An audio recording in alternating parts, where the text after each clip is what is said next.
Koutou, ngā mihi mahana kia koutou katoa, tēnā koutou katoa, and happy Safe Sleep Day. Ko Zoë Tipa hau, no kaitahu me kahanunu, and I'm the Chief Nurse for kaiāwhina Plunkett. I guess what I wanted to start with was that safe sleep and SUDI prevention is a real key area of focus for us here at kaiāwhina Plunkett. And, you know, if you've been in contact with any of our clinical services in particular, you will have been asked about where your baby sleeps, whether baby's always been in a smoke-free environment, and whether baby is breastfeeding. So all of these factors are things that whānau can potentially change that can reduce the likelihood of SUDI, which is the sudden unexpected death of an infant. But first up, I have the privilege of welcoming Kahu and Fay to join me in a kōrero about Safe Sleep Day, why it's important, and what sorts of things we're talking about when we're discussing safe sleep. So firstly, welcome Kahu. I'll leave it to you to introduce yourself and tell us a bit about why Safe Sleep Day is important to you. Kia ora tātou, ko Kahutoia Nicholas tōku ingoa. He uri tēnei no Waikato Te Aroa me Ngā Te Paua. I have two beautiful tamariki.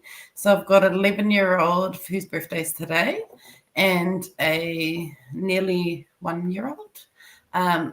So within them, they've got a big 10-year gap. So I've had two different practices of safe sleep. So one not so safe, being my 10-year-old, and then my recent pēpi, my 1-year-old, nearly 1-year-old, being having a safe sleep. So I've got a little bit of knowledge about sharing that experience and why is it so safe to me? Oh, it's so important to me. I think it's important because our whānau really need to learn more about why it's important to safe sleep our pēpi, and having a place for them to call to have their sleep is very important. Why? Because that's going to manaki our pēpi, and as whānau, āwhina whānau Plunkett, that's what we want to introduce, is just letting you know, hey, be aware.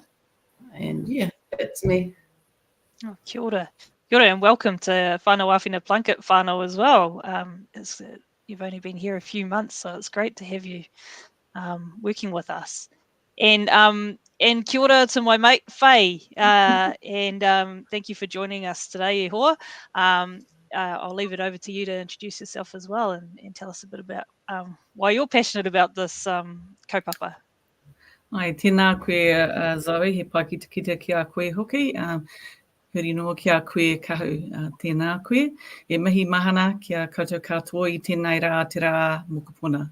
I'm passionate, well, I'm also a mama, 4 tamariki, although they're all adults now, and the queer of 12, Zoe. So a lot of babies and whānau for me, and for me it's about the potential of our whānau. Aye. Absolutely. Kia ora. Absolutely. Kia ora. Okay, so as I said before, you know, today is Safe Sleep Day, Te Rā Mokopuna. Fay, could you tell us a bit about Safe Sleep Day and why it's important? Yeah, Zoe, I think it's important. It's just a really great reminder for whānau about the importance of sleeping your baby safely, because we know the risk when you don't do it.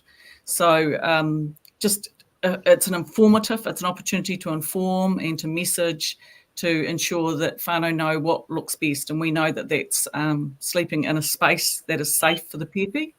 And there's a whole variety of those. We know that baby needs to sleep on their backs, and that's something, and Kahu spoke about it, and I know you know about it, Zoe, is that in the past we haven't done that.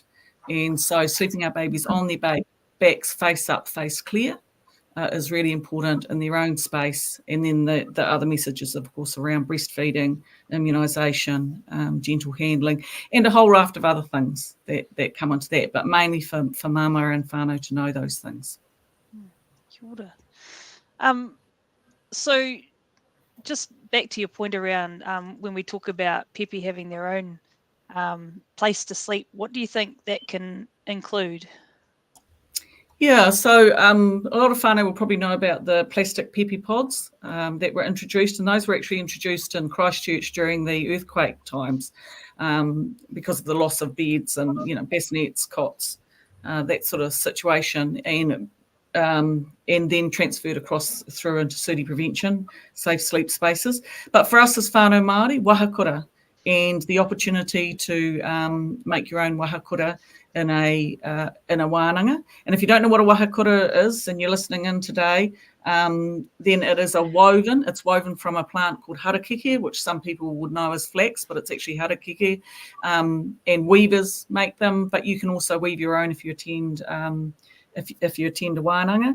And then, the standard things like bassinets and cribs is another one that we have. So those are safe spaces. But I recently learnt, Zoe, that actually for Pacific whānau, they have a mat, and in the islands they sleep their baby on that mat, tala pēpi, I think it's called, whala pēpi, it's called, and that is the baby space, and those babies continue with that whala right through into adulthood, as being a special item for them, a special resource for them. So it's understanding different cultures, different cultural practices, and ensuring that we incorporate those into our safe sleep practices today. Beautiful. Kahu, what do you notice in practice? You've been out for a few months now working with whānau. What do you notice about whānau and different sleeping practices that are safe? Hi. Sorry, I probably didn't mention it before, but I am a blanket kaiāwhina, and I work within Aotahuhu and Maingere team. So, and within our region, our south, we have real high needs whānau that are needing support a lot through emergency housing, transitional housing as well. So, ideally, that's my focus, is targeting those whānaus and just making sure that we have a place for our pēpi to sleep, knowing also their background of how they sleep their pēpi as well, how they've been taught to sleep their pēpi, or how they've been slept as a pēpi themselves. So we see, a lot of difference within cultures as well. So different ways, practices of how they've been taught and how they sleep pēpi. So just reiterating those safe sleep messages. So flat on the back, feet towards the bottom of the bed, and no loose blankets, pillows, toys, clearable items, smoke-free environment, and if there is any time where pēpi has to be watched by somebody, making sure that they're really a good, safe person to be with as well, and safe, sober person, preferably. So, engaging with those whānaus about those messages as well. Yeah, kia ora. And that's the point, right? Because each whānau is different, and each situation is different, and it's about really understanding kind of what's going on for the different whānau that we're working with, what their reality is, what resources they have access to, what is meaningful to them in their whānau, and what supports exist, I guess, within their whānau, and what that looks like. And that's why it's we've got messaging around what are the key things that we need to do to keep babies safe, but we need to have conversations within and talk to whānau about what that looks like in their space, in order for that to really be meaningful and to create a bit of a change if there's a change that needs to be made. Yeah, so that's huge. Now, what was I going to say? I was going to say, just Kahu, just to stick with you for a little bit. Can you tell us or think of a success story in terms of conversations with whānau that you might have had, that they might have been doing something one way, but they've changed to doing it another way, and what that was like? Is there anything that you can think of? Yes. Well, I can talk about my own personal experience. So me having my 10-year-old, I was with Plunkett as a Plunkett mama back then, which is 11 years today, I did have a cot for my pēpi, but so my midwife knew I had a cot, and then when I went through Plunkett, my PN knew I had a cot, but there wasn't really those safe sleep messages delivered around it, and keeping baby in the cot was priority.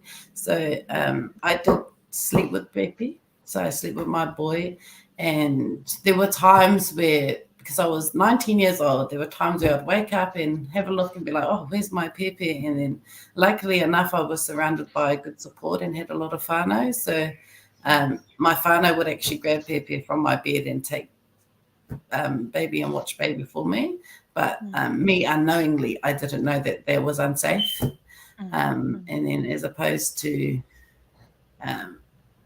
having this pēpi, my new one, being 1 year old now, getting my, being with my midwife, them talking to me about SUDI safe sleep messages, that was my first approach.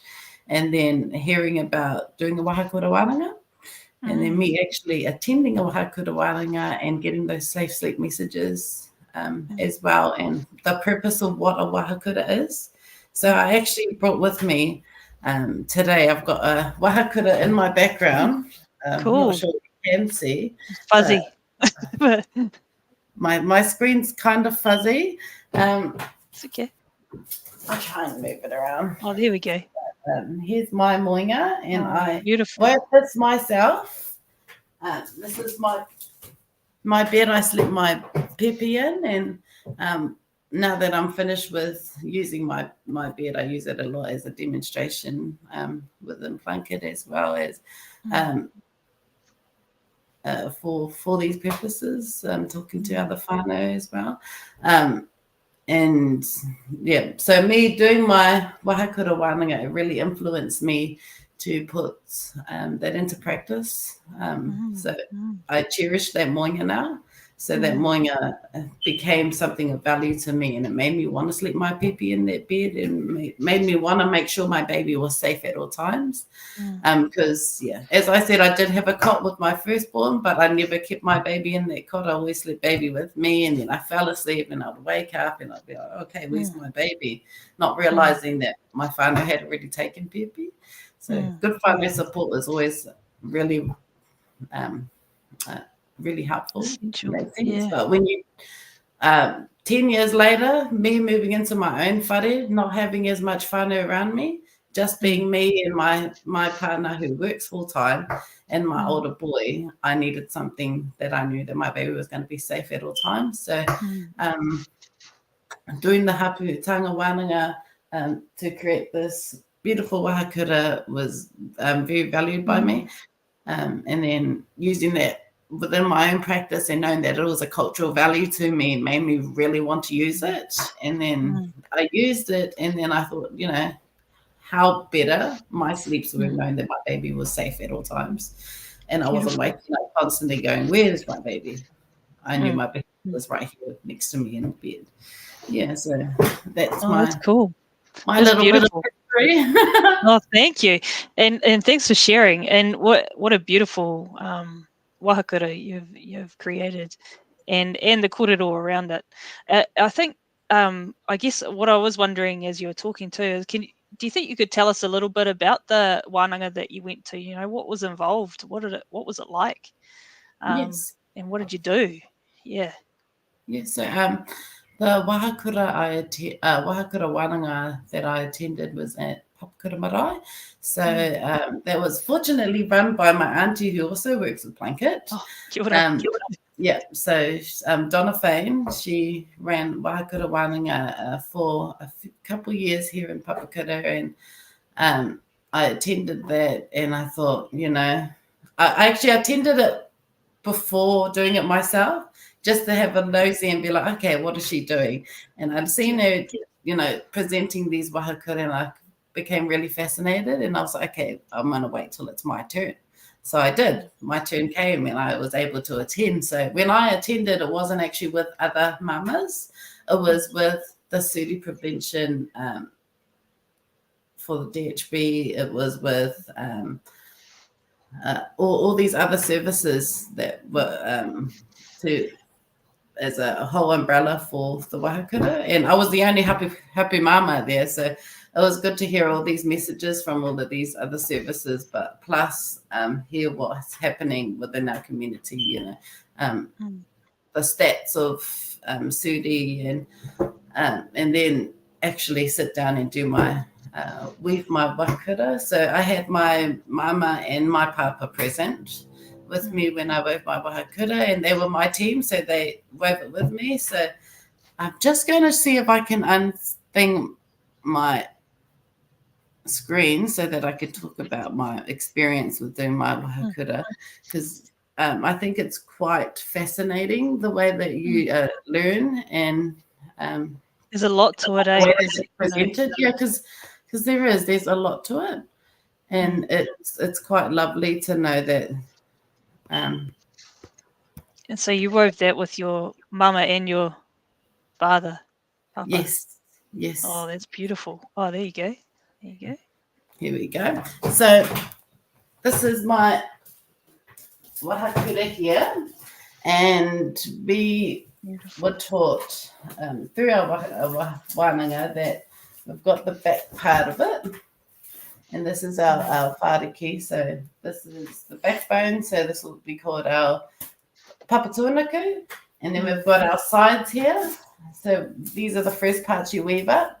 So one side is the mama, one side is the papa, and then we've got our corners, our four corners. So those are our grandparents, so my parents and my hubby's parents, and then we've got the whiri around the sides, and then this represents, you know, the whānau coming into it.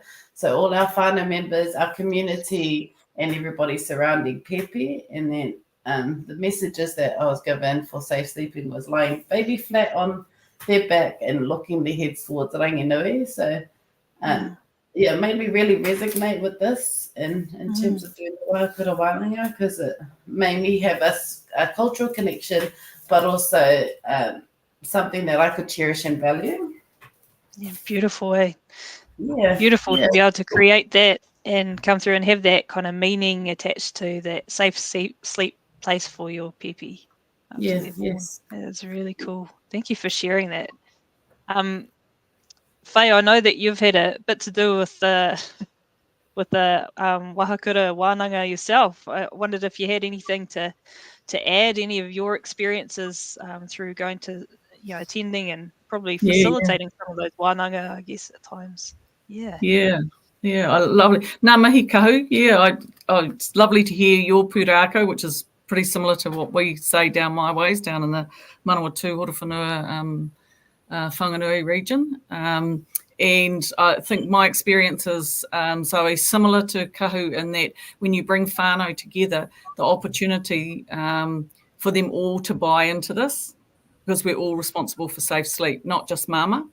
Lovely when papa comes too. I've experienced where they've had brothers and sisters and sister-in-laws and mothers-in-law, really big rōpū, and I've seen where mama's come on her own and taken the responsibilities herself. I've seen a karaua come and weave for his mokopuna, for his mokopuna, so for his great-grandchild. But thinking about the messaging and what you were asking, Zoe, about seeing the change, what I really love in wānanga is when you see a mama, the grandmother of the baby to be born, saying to the mama, oh, no, I slept you on your front and, you know, you're okay. And being able to say, but we actually know now that wasn't good.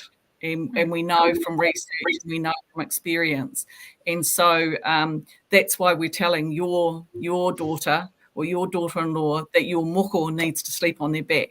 So, and then when you see them get that realisation, and say, I thought it was perfectly safe. And we go, you know, seeing midwives, tamariki order plunket, whānau āwhina plunket, say in our wānanga, no, we know now it's not. And them taking that message on board, because once you get the whole whānau to believe in the behaviour, then it'll occur at every sleep. You're absolutely right, Fay. I mean, something I remember a young mama told me once. She said, you know, I get spoken to as if I'm the only one that makes decisions about my baby. And she said, the reality is the whole whānau decide what I do with this baby.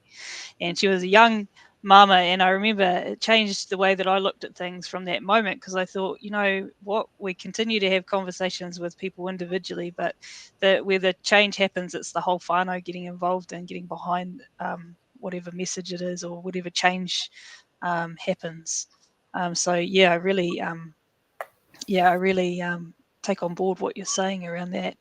I guess, you know, something about wahakura is that it allows babies to sleep close to their parents, really, or to their whānau. And a lot of whānau do want to co-sleep with their pēpi, and we have talked about, you know, wahakura as one of the safer options for choosing to co-sleep. And so if people do want to access wahakura or make their own wahakura, where can they go? Does either Fay or Kahu? Well, I know that every what was District Health Board, Te Whatu Ora, actually has pūtea from the government to provide safe sleep beds, be it wahakura, be it pēpi pod. In some cases, they're actually providing other things. But those ones, those beds are supposed to be specifically for whānau who are most at risk. But there are wānanga wahakura happening all over the country, Zoe, and I was privileged enough to be in Whakatane last week at a weaver's hui, and they had just come out of a wānanga wahakura, and they're providing those regularly. Waikato, I know, are doing them regularly. Certainly down my ways they are, Wellington. Now down in Christchurch, Te Pūawaitanga have employed 2 weavers, and they run regular wānanga wahakura, wānanga haputanga, which is awesome. Same all the way down in Dunedin. So it's a case of if you are hapu and you're interested in making your own wahakura, then talk to your midwife, because your midwife should be the first point of call for accessing that. But also, honestly, go online. I'm constantly, my Facebook, I get fed all over the country where these are occurring, all variety of names. Hey. But you're usually at them, to be fair. Yeah, I do get to review. Well, that's great. Thank you for that. I guess, I wanted to go back to that idea around whānau having their own sleep practices and their own ways of doing things, and that sometimes it's not easy to tick all the boxes. It's not easy to kind of make sure that you're doing all the right things. You know, how do you think, Kahu, whānau could engage in safe sleep practices, taking into account all of the factors that we've mentioned before? So yes, really getting to know the whānau and getting to know what does their whānau look like, because we know all whānaus are different. So really engaging with what their safe sleep or what their sleeping situation is, and then discussing with them in a way where it's kind of, it depends on who we're talking to as well. So it could be a cultural preference to that whānau as well. So delivering a message that really resonates with the whānau, I guess. So if you are out there and you do want to safe sleep pēpi, so generally pēpi pods, wahakura are good for a smaller pēpi, but cot's always the best way to go as well. But then also knowing that keeping your pēpi in your room up to 1 year as well. So when I approach whānau and I go and see them, I always make sure that I keep in contact with them as well. So really, if they're needing that support, because generally the ones that I go in to see, they are whānau that are needing the extra support. So Engaging with them one time is not a thing. It's a continuous thing. So wraparound service, offering other services to them as well, and knowing that we are here and we are your community. Just as I said about the whiri of the Wahakura, we work all together as a whānau, as a service, as a community to support the pēpi. So it's not just a one-person job. Absolutely. And that what you mentioned about that relationship is so important, isn't it? Because the more comfortable you feel, the more you're able to kind of share what's actually going on for you. And that means that, the conversations are honest, and that you can actually work from that place rather than kind of dancing around. I remember we used to go and visit whānau and would say, oh, is baby sleeping in the cot every sleep? And you saw all the washing piled up, like 3 weeks worth of washing in the cot, and you thought they're probably not sleeping in the cot every sleep, but whānau would say to us, yes. And I thought, so it just said that told me that the relationship wasn't there. It wasn't. I didn't feel comfortable to be able to say, yeah, honestly, this is what we're doing, in order to actually start from that place. It's so important, and making that commitment to go back and work with whānau and about sleep, and about all the stuff around sleep, about the breastfeeding, about the whānau support, all of that stuff. It all ties in together, doesn't it? Yeah. Yes. Anything to add to that, Fay? Actually, I was just thinking when you were saying about whānau, sleeping patterns, sleeping experiences, Zoe, and that's so true. I had the privilege of going to a sleep hui a couple of years ago now, and this lady from Massey talked about sleep, how beneficial sleep is to all of us. And she asked us to remember what we remembered from our childhood. And lots of people, we know, no, we just went to bed. And then they started talking about that special thing that they did. Like I had a brother who was a rocker, and, and some people have a toy or something they go. Not promoting toys, whānau out there. We know that for the first year of life, nothing but baby in their bed, in their safe sleep space. But it was really interesting to learn that you do need to have consistency. And I'm like many whānau, my tamariki aren't necessarily still with the father of the baby or the mother of the baby. And so their tamariki, my mokopuna, will sleep in different places, and it's trying to build that pattern of normality. So what's something that is normal, and if you establish that nice and early on with your baby, that helps them settle for the rest of their lives. But that's tricky when you're changing places where you're sleeping. And so for our babies, that's one thing. And we've talked about that before, Zoe, that understanding that pattern. When our tamariki gets sick, and I mean, we're going into winter now, whānau, that's one of the reasons why we've got Safe Sleep Day today, is because we are aware of winter illnesses and the impact on our babies and how that often changes their pattern of sleeping. Because we're mammals, we're animals at the end of the day, and we want our tamariki close to us when they're unwell. But that often means that when they're well, they still want to be close to us. It becomes a challenge getting them back into that pattern of sleeping. So it's a big challenge being a parent. It's probably the biggest challenge we have in life. Yeah, absolutely, and that's a good reminder over winter. The kind of large blankets that we use in winter, and the blankets that are designed for adults really, and we can end up kind of folding them 20 times and putting them in a cot kind of thing, and it's just too heavy and too they don't breathe. So what fabrics are recommended really for sleeping? Natural fibres, Zoe. So and we're aware, like I'm old. You can see very clear that I'm a lot older. So I was brought up with wool, and my mum also taught me that wool had to be hand washed, and I used to hand wash it in the sink and put it in the hot water cupboard. Well, people don't even have hot water cupboards today, and you don't see too much being hand washed. But there's some lovely natural fibres. I know that bamboo's in now. It's what we call fibres that breathe.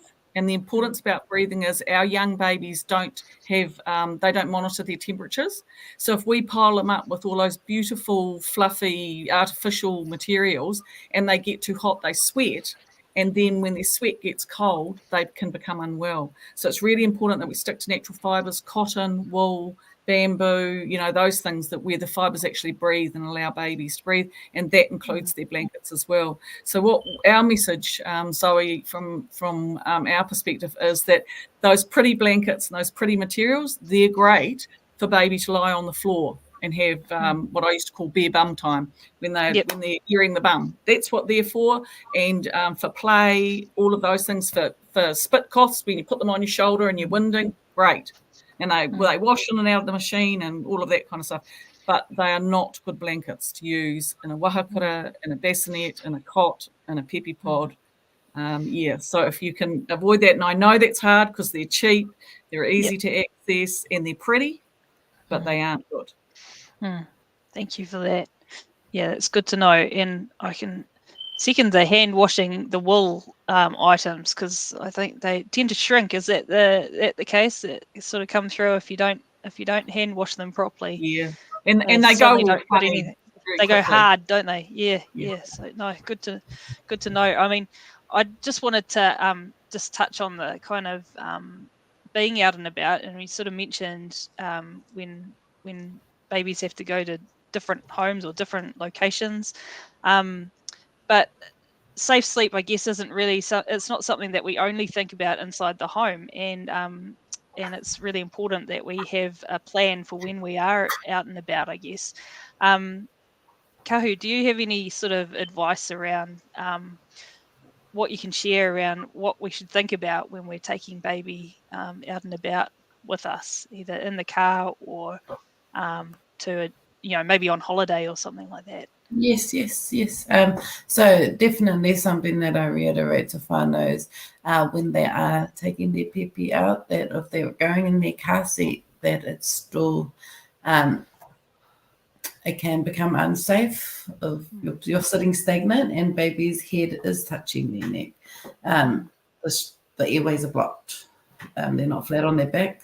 The straw is bent. So in saying that, think of the straw as your lungs, and when the head is touching their neck, the straw is bent and it's blocking the airways, and it becomes unsafe for pēpi. So when you do get to your destination, or if it is a long trip, over an hour's trip, pulling pēpi out, having a break and lying baby flat, letting baby breathe, have that stretch as well, very important. Also, if you are going on holidays, making sure that you have a safe space for pēpi to sleep, thinking in advance before you leave. So if you've got the wahakura, or if you have a pēpi pod, knowing those are mobile and you can take them with you. But if you're going on a trip overseas, or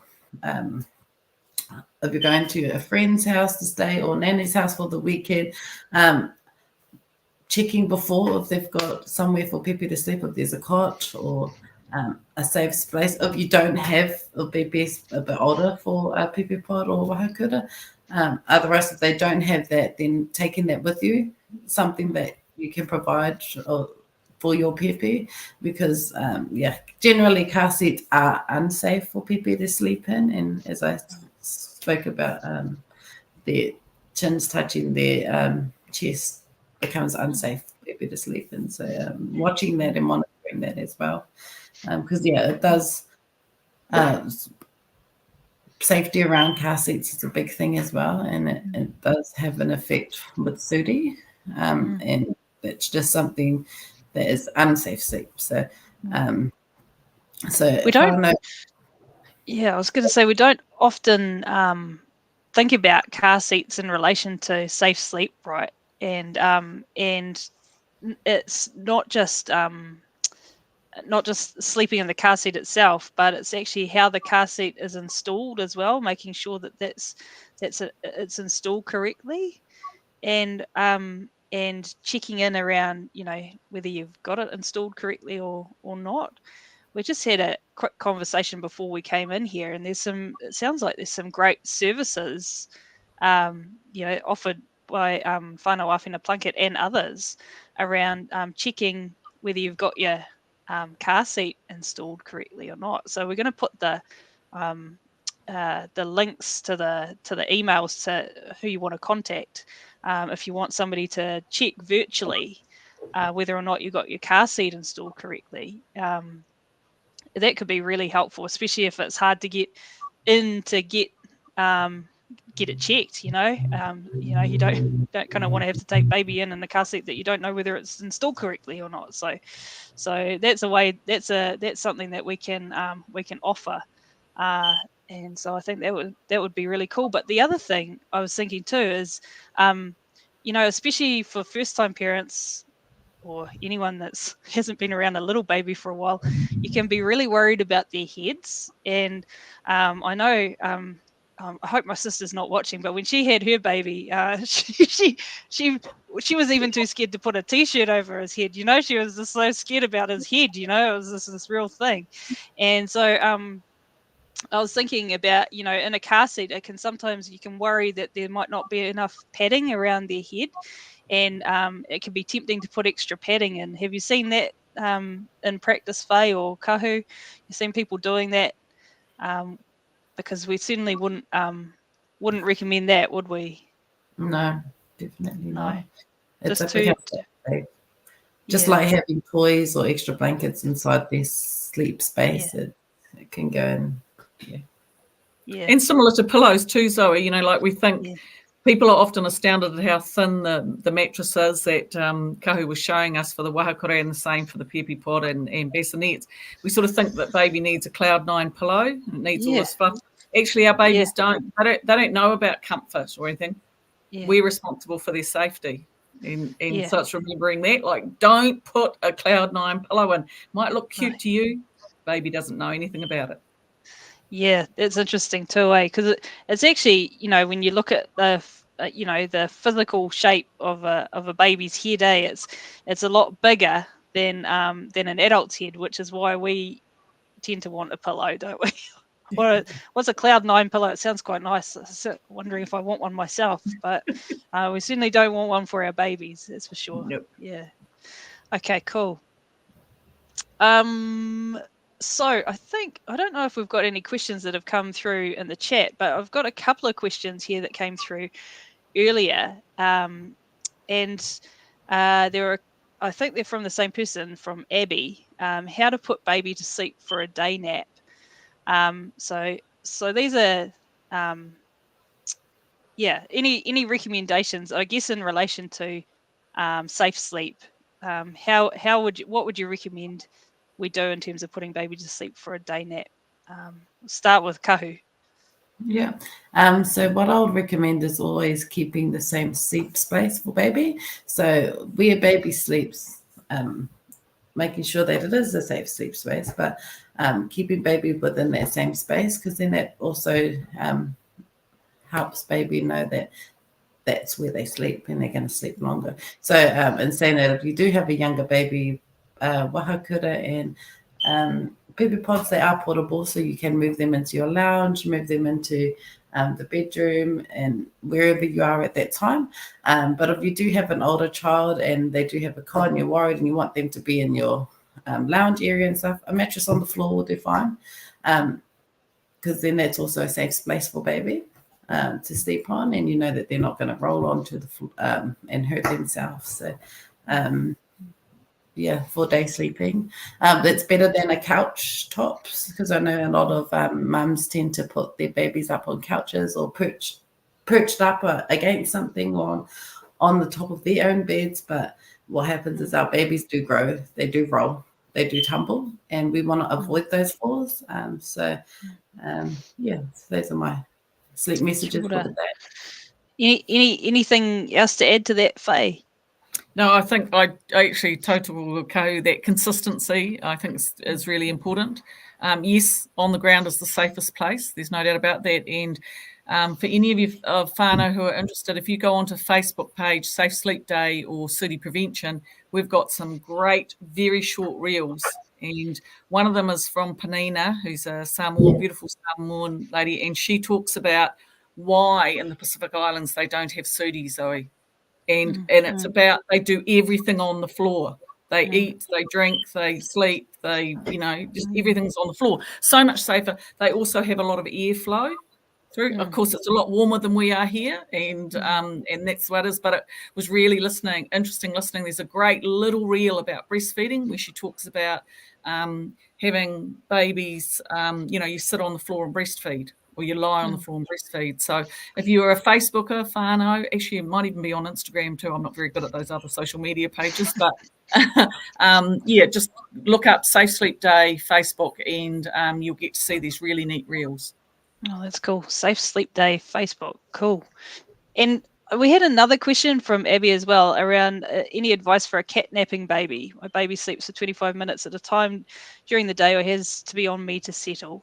And I feel you, and also think that might be a good conversation to have, to reach out and have with either Plunkett Line or your Well Child Tamana Ki Ora nurse or kaiāwhina. Just because there's usually a whole lot more context to that. It's probably hard to kind of give you advice just based on kind of what we have. But certainly just a refresher really of our safe sleep messages, which are put baby in their own sleep space, eliminate smoking in pregnancy. No smoking in pregnancy, no smoking around baby, position baby flat on their back to sleep, and encourage safe handling and support breastfeeding in the whānau. And those are the sort of key messages that we want to reinforce today on Safe Sleep Day. And I wondered if there was just any other couple of parting words from you, Kahu, to encourage whānau out there to continue to do some great safe sleeping. Right. For our pēpi, we always want to make sure that we prioritise them. So safe sleep is one of the biggest things that's for safety for baby. So safe, make sure our baby is safe. Making sure baby has their own space is important as well, because we want our babies to grow and flourish, and they're our next generation as well. So keeping in mind that if you're looking after your pēpi and your whānau is that wraparound service for your pēpi, they're going to be the next person to now take on that on board and carry out those safe sleeping patterns. So break those chains of having bad sleeping patterns and bad practices, and become more aware of what's safe for pēpi. So not putting baby on their side, not putting baby on their back, on their stomachs, because it becomes unsafe for pēpi. So baby's flat on their back, head towards ranginui, feet towards the bottom, no toys, no obstructions, and if you need to have more warmth for baby, dressing baby up rather than excessive blankets on top. So. Kia ora, thank you. I just see there's a question that's come through from Helen. Is there any risk of babies choking on vomit when they're sleeping on their back? And how do you know that you've burped them well enough after feeding to sleep them on their back? I've read a horror story about this happening, but no, it's the back's the safest and recommended these days. So anyone keen to respond to that? It is quite a common fear, isn't it, from whānau worrying about babies lying on their back. Do you want to respond, Fay? Sure, Zoe. I'm sure you've got some great responses too, Zoe. What we know from research is actually babies that vomit put their heads to the side and the milk runs out. Yeah. So I suspect that if you've heard horror stories, it's likely to be once the baby's started solids. That would be my guess. I don't, yeah, I don't know, absolutely. Sure. But yeah, the all the research tells us that actually no, sleeping on your back is the safest, and babies are far more at risk if they're put on their fronts or actually even the side. So the research that they did back in 2010, was it, Zoe? The back to sleep research. So the early messages, Helen, were back or side, And I was brought up with, on your right noon and night. Mine and night, yeah. Yeah, something like that, eh, Zoe? During the day the other way. Yeah. Yeah. My mum was a plunker nurse, you see, so I had those messages drummed into me. But what all the research told us, and it was done here in Aotearoa, Helen, and it said that back is best. And the difference in the numbers of babies that pass from SUDI when we put all our babies on their backs has been astronomical. So I can only reiterate that horror story, there has to be more to it than just the baby vomiting up milk. Yeah, absolutely. Absolutely. And it's, and I think that it's just having that assurance, I think, that they will turn their head and it will spill out down the side. That's what we know as well, and that's what we would be sharing as well, for sure. I hope that's helpful. Any final comments from you, Fay, just on Safe Sleep Day? No, just that I hope whānau found this useful and enjoy the reels that we've got posted up. I remember when it used to be Red Nose Day, Zoe, you probably do too. Yes. I don't know, Kahu, you sound a bit young. My son, who's 27, in 1997, he was the red nose baby, and I was always sad that we lost. He was one of the last, actually, that we changed. But Safe Sleep Day is really just an opportunity to acknowledge all the mums, dads, whānau out there who every day love and care for their babies and sleep them safely. And enjoy the day. It's beautiful where I am, and I hope it's beautiful where you are too. Kia ora. Kia ora. And kia ora, Fay, kia ora, Kahu. Thank you so much for coming online, sharing your expertise, sharing your time with us today. Really appreciate it, and look forward to connecting with you both again very soon. And thank you to everyone that's kind of tuned in, that's watched us online, that's engaged in the questions and the conversation. And thank you to those that watch this after the fact. And all the best for Safe Sleep Day 2024. And ngā mihi nui kia koutou katoa, tēnā koutou, tēnā koutou, tēnā tātou katoa. Kia ora. Kia ora.